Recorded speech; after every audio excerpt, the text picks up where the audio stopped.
प्यारे बच्चों, welcome to my channel Verma study 2020 बुकलाना। मैं यूपी बोर्ड के क्लास 11th के छात्र छात्राओं के लिए ज्योग्राफी सब्जेक्ट को हिंदी माध्यम से मैं फुल कोर्स कराऊंगा। यदि आप फुल कोर्स करना चाहते हैं तो मेरे चैनल को सब्सक्राइब कीजिए और बेल आइकन को प्रेस करना न भूलें, ताकि जो भी वीडियो मैं अपलोड करूं उसका नोटिफिकेशन आपको सबसे पहले मिल सके।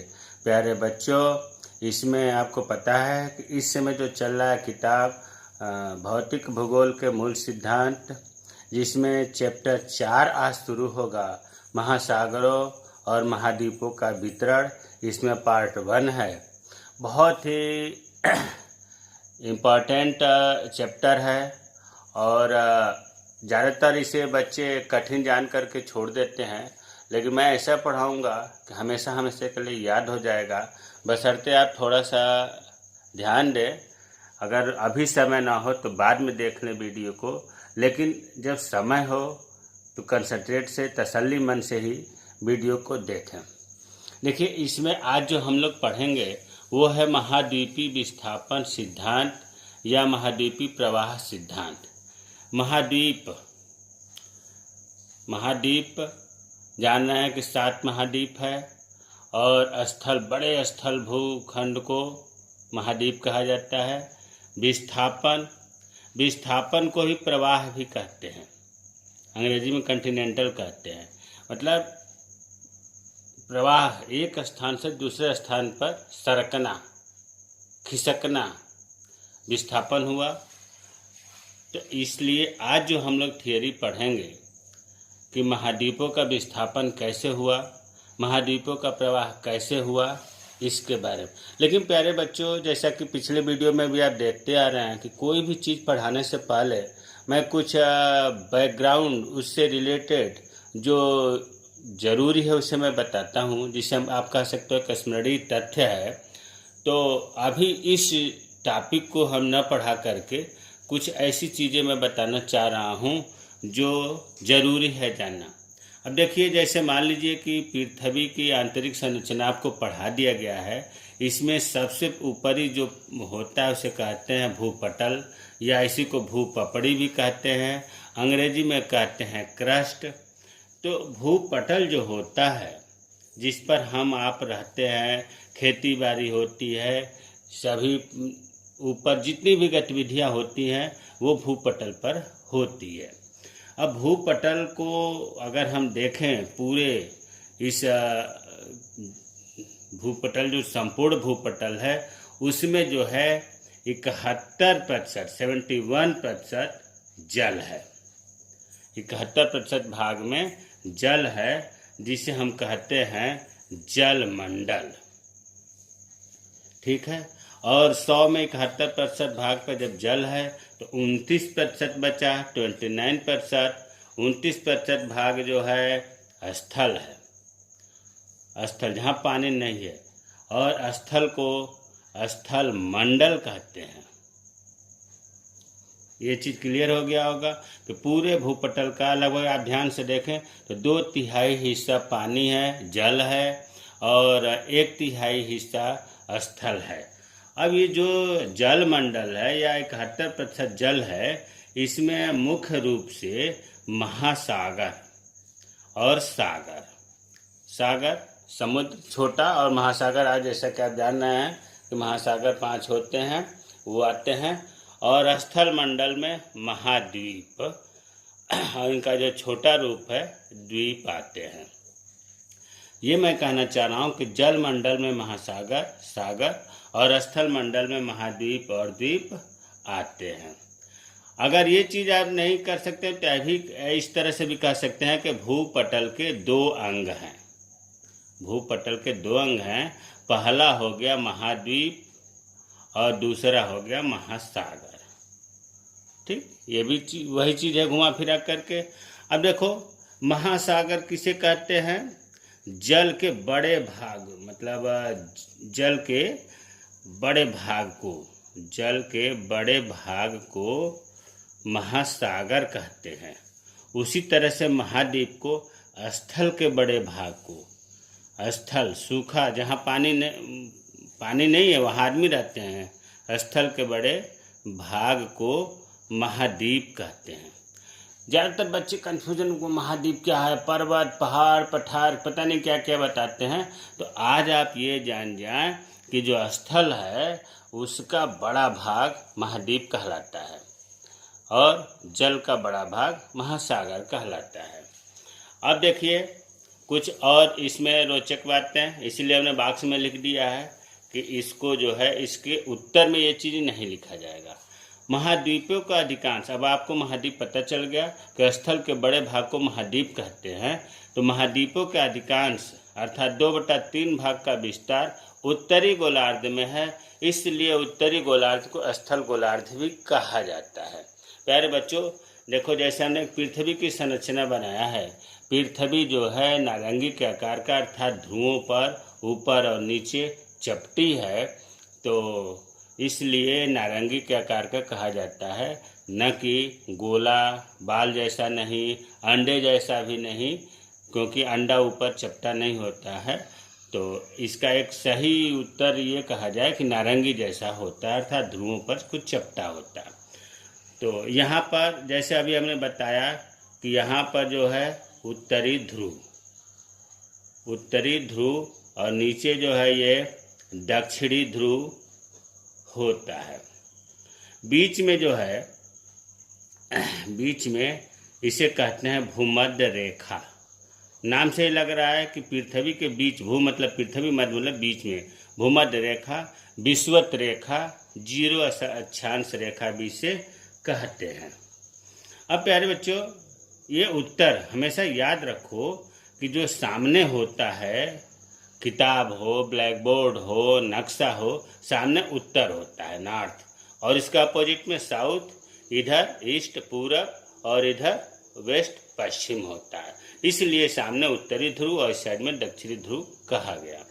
अब देखो जो भूमध्य रेखा है, भूमध्य रेखा से उत्तर साइड मतलब उत्तरी ध्रुव तक कहते हैं उत्तरी गोलार्ध, उत्तरी गोलार्ध, और भूमध्य रेखा से दक्षिणी ध्रुव तक इसे कहते हैं दक्षिणी गोलार्ध। ठीक है, तो अब ये जो अभी बताया गया है पहला पॉइंट इसमें कि उत्तरी गोलार्ध जो है इसमें महाद्वीपों का अधिकांश भाग, कहने का मतलब कि जो आपको 7 महाद्वीप हैं वो इसमें, ऐसा नहीं कि महाद्वीप दक्षिणी गोलार्ध उत्तरी गोलार्ध में महाद्वीप बराबर बराबर बटे हैं, नहीं, उत्तरी गोलार्ध में महाद्वीप का क्षेत्रफल जो है वो ज़्यादा है, इसीलिए उत्तरी गोलार्ध को कहा जाता है स्थल गोलार्ध। और दक्षिणी गोलार्ध में इसके विपरीत आगे लिखा है इसमें कि इसके विपरीत महासागरों का अधिकांश भाग दक्षिणी गोलार्ध, महासागर जो है वो दक्षिणी गोलार्ध में ज़्यादा हैं, इसलिए दक्षिणी गोलार्ध को जल गोलार्ध भी कहा जाता है। इसीलिए हमने इसे बनाया कि उत्तरी गोलार्ध को जो है स्थल गोलार्ध और दक्षिणी गोलार्ध को जल गोलार्ध कहते हैं। आगे है इसमें कि भूपटल के स्थलीय भाग अर्थात महाद्वीप अधिकांशतः त्रिभुजाकार हैं। जो 7 महाद्वीप होते हैं इसमें ज़्यादातर विशेष तौर से 3, उत्तरी अमेरिका, दक्षिणी अमेरिका, अफ्रीका, ये त्रिभुजाकार, त्रिभुजा का मतलब 3 त्रिभुजाकार, त्रिभुज जैसी संरचनाओं के हैं। और आगे है उत्तरी ध्रुव पर जल भाग अर्थात महासागर, आर्कटिक महासागर है। अभी ये जो चित्र है यहाँ पर उत्तरी ध्रुव है, यहाँ पर महासागर है जिसका नाम है आर्कटिक महासागर, उत्तरी ध्रुव महासागर भी कहते हैं प्यारे बच्चों। लेकिन दक्षिणी ध्रुव पर महासागर नहीं है, यहाँ पर जो है महाद्वीप है जिसको कहते हैं अंटार्कटिका महाद्वीप, अंटार्कटिका या अंटार्कटिक महाद्वीप। खूब पूछा जाता है कि किस ध्रुव पर महाद्वीप है, तो इसका उत्तर होगा दक्षिणी ध्रुव पर। कौन सा महाद्वीप है? अंटार्कटिका महाद्वीप है ना। उत्तरी ध्रुव पर महासागर है, वहाँ महाद्वीप नहीं है। ये भी चीज़ आपको क्लियर हो गया होगा। अब आगे इसमें लिखा है 7 महाद्वीप होते हैं, एशिया, यूरोप, उत्तरी अमेरिका, अफ्रीका, दक्षिणी अमेरिका, अंटार्कटिका। जो इधर अंटार्कटिका भी हमने देखा कि दक्षिणी ध्रुव पर होता है। और कुल 5 महासागर बताया गया है। प्रशांत महासागर, अटलांटिक को ही अंध महासागर भी कहते हैं, हिंद महासागर, आर्कटिक महासागर या उत्तरी ध्रुव महासागर, आर्कटिक महासागर जो उत्तरी ध्रुव पर है, और अंटार्कटिका या दक्षिणी महासागर। तो ये अभी तक हमने जो है बैकग्राउंड बताया। महाद्वीपीय विस्थापन सिद्धांत के उत्तर में ये बातें नहीं लिखी जाएंगी। अब हम आते हैं महाद्वीपीय विस्थापन सिद्धांत। प्यारे बच्चों, ध्यान से देखना ताकि समझ में आ जाएगा, तो रटने की ज़रूरत नहीं पड़ेगी और आसानी से आपको हमेशा हमेशा के लिए याद हो जाएगा। देखिए, महाद्वीपीय विस्थापन सिद्धांत एक जर्मन के जलवायु वैज्ञानिक या मौसम वैज्ञानिक थे जिनका नाम था अल्फ्रेड वेगनर। अल्फ्रेड वेगनर, वैसे शार्ट में वेगनर बोला जाता है।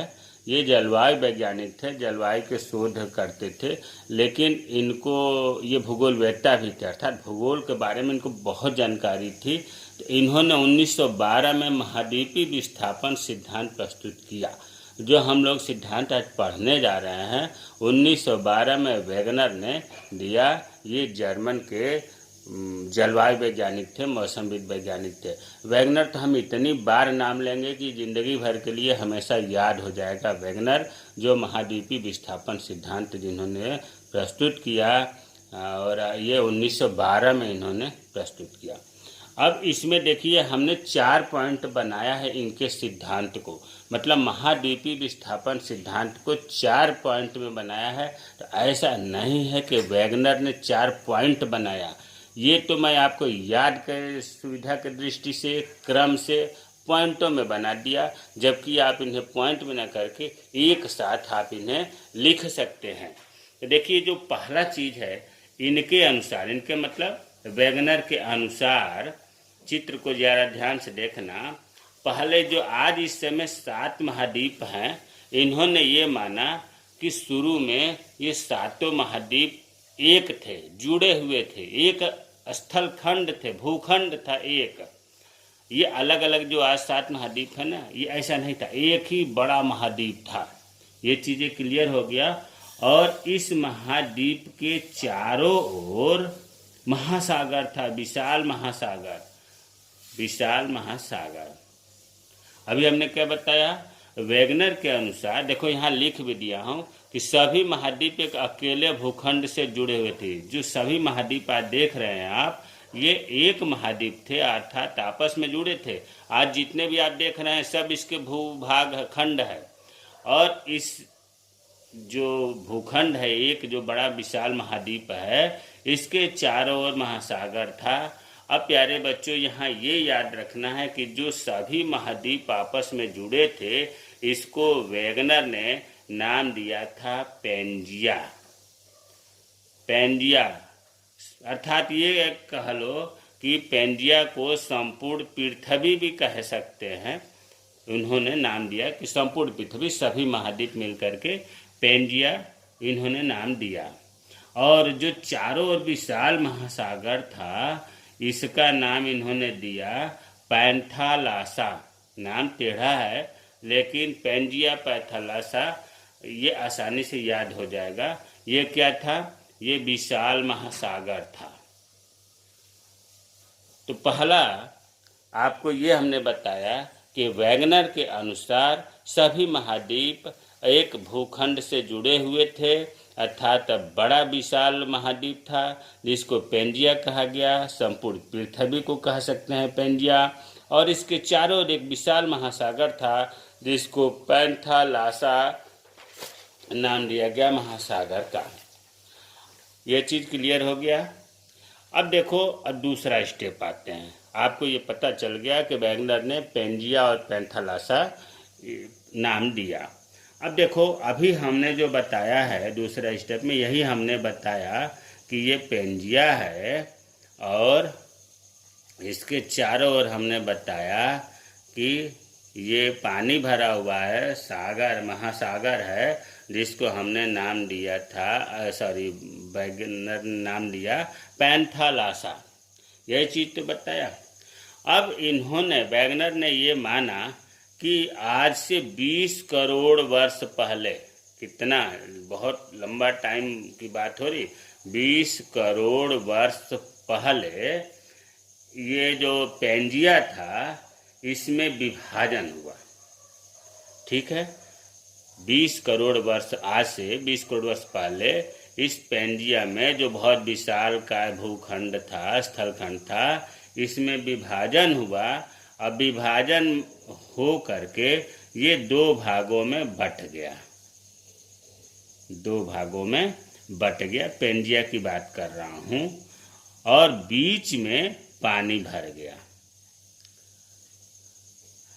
कोई नई बात नहीं बताया जा रहा है। पेंजिया दो भागों में बट गया और बीच में जो है पानी भर गया। चारों पानी तो है ही, यही पानी यहाँ बीच में भी पहुँच गया। जब दरार पड़ा, अलग हुआ तो बीच में जगह हो गई। अब देखो, जो बीच में पानी है इसको कहा जाता है टैथिस सागर। टैथिस सागर, प्यारे बच्चों, टैथिस सागर बीच में, अर्थात दोनों पार्ट जो है इसके बीच में नाम दिया वैगनर ने। अब देखो, इसके जो सागर के उत्तर, अभी हमने बताया था शुरू में कि सामने उत्तर होता है, इधर दक्षिण होता है। तो जो उत्तर का पार्ट है इसका नाम वैगनर ने दिया था अंगारा लैंड। अंगारा लैंड, या एक और नाम है, इसको कहते हैं लारेशिया।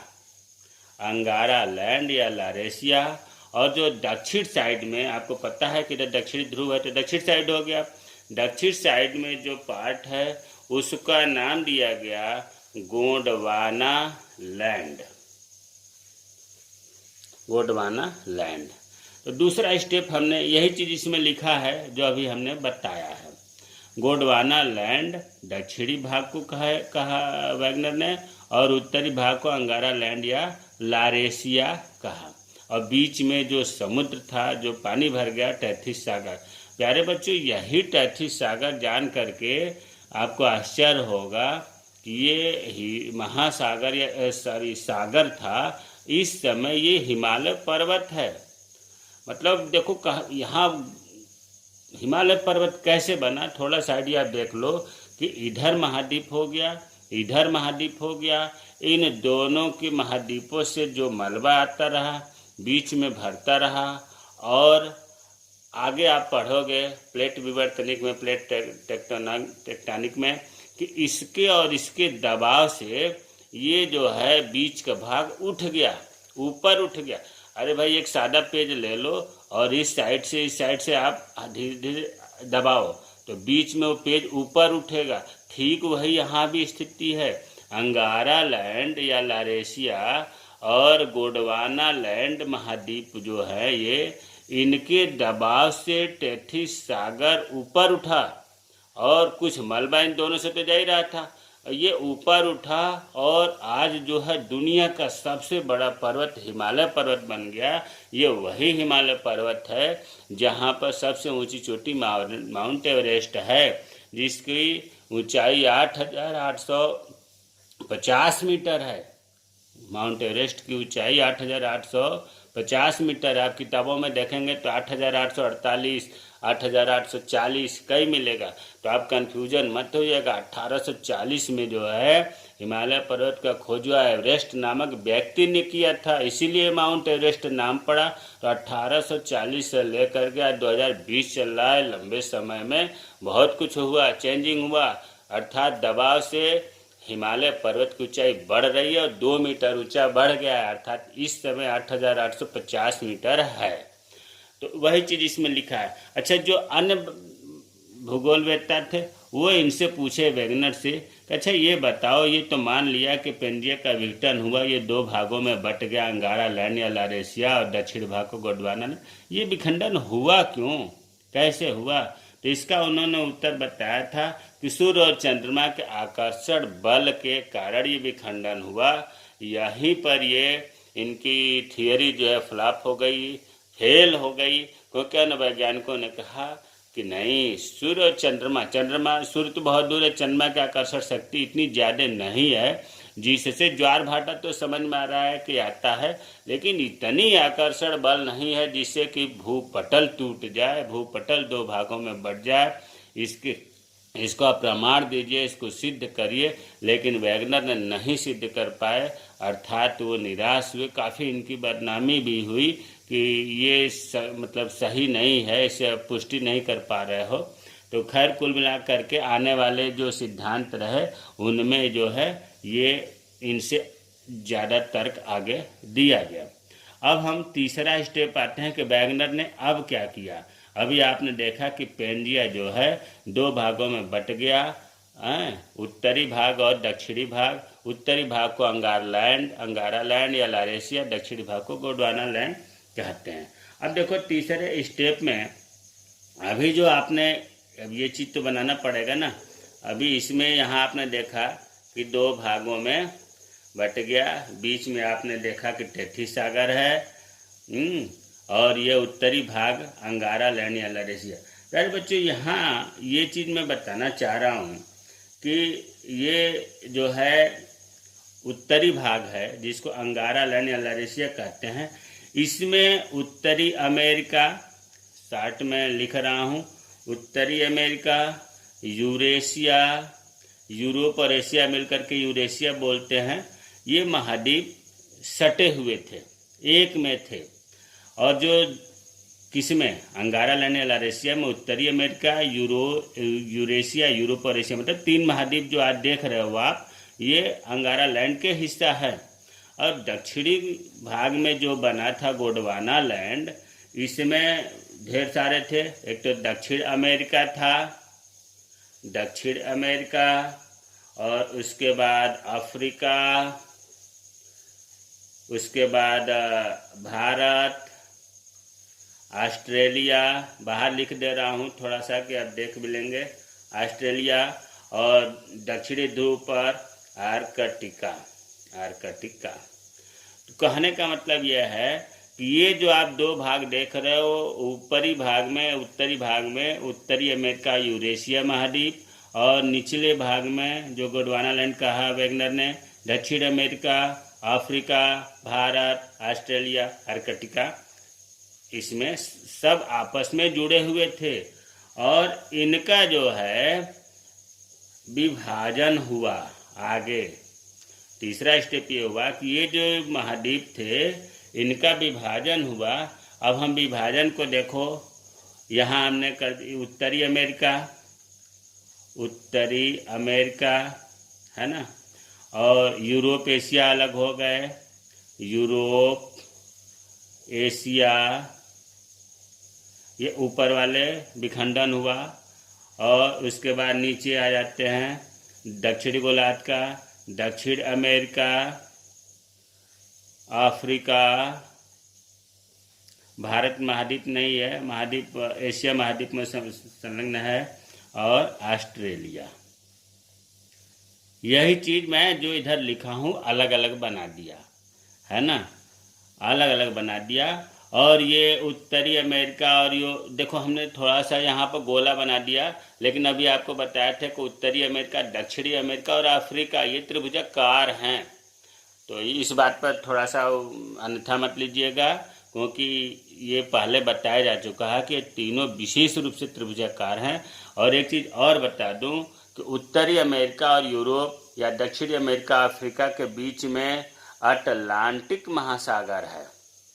अटलांटिक महासागर, उत्तर साइड में उत्तरी अटलांटिक महासागर, दक्षिण साइड में दक्षिणी अटलांटिक महासागर है।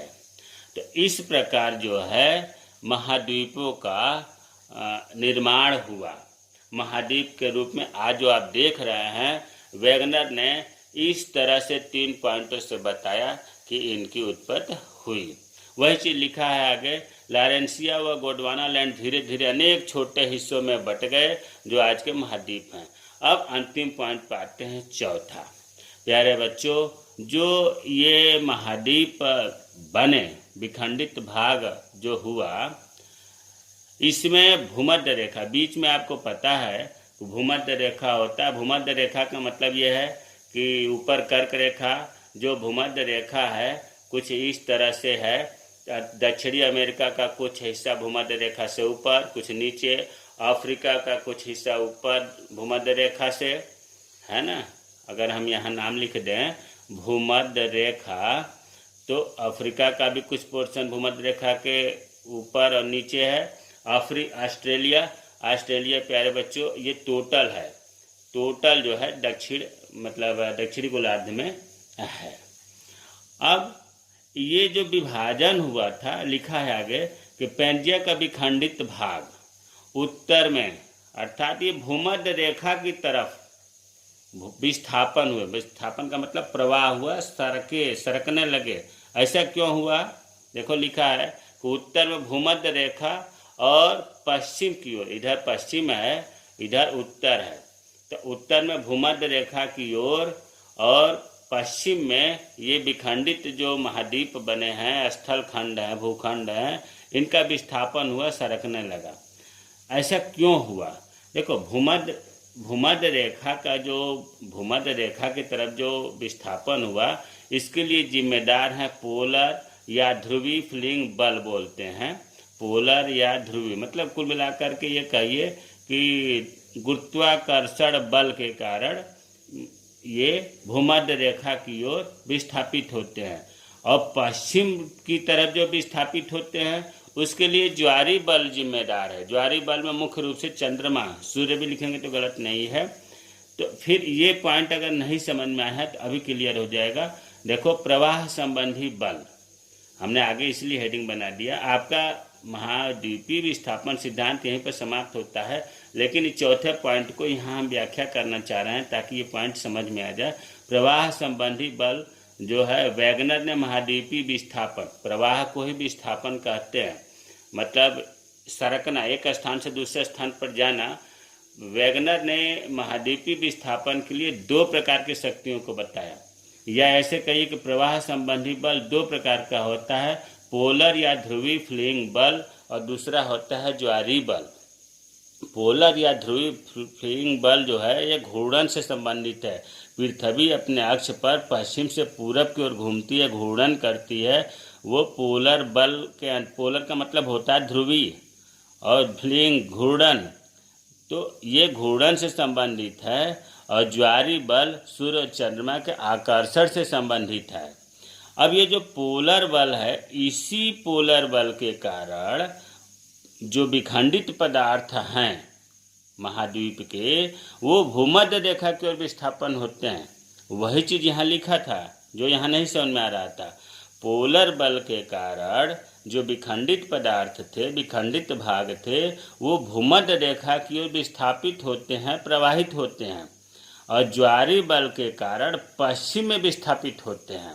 वही यहाँ चौथा लिखा था कि पेंजिया का विखंडित भाग उत्तर में भूमध्य रेखा तथा पश्चिम की ओर विस्थापित हुए। भूमध्य रेखा के लिए पोलर बल ये लिखा है, और पश्चिम में विस्थापित के लिए ज्वारीय बल जिम्मेदार होता है।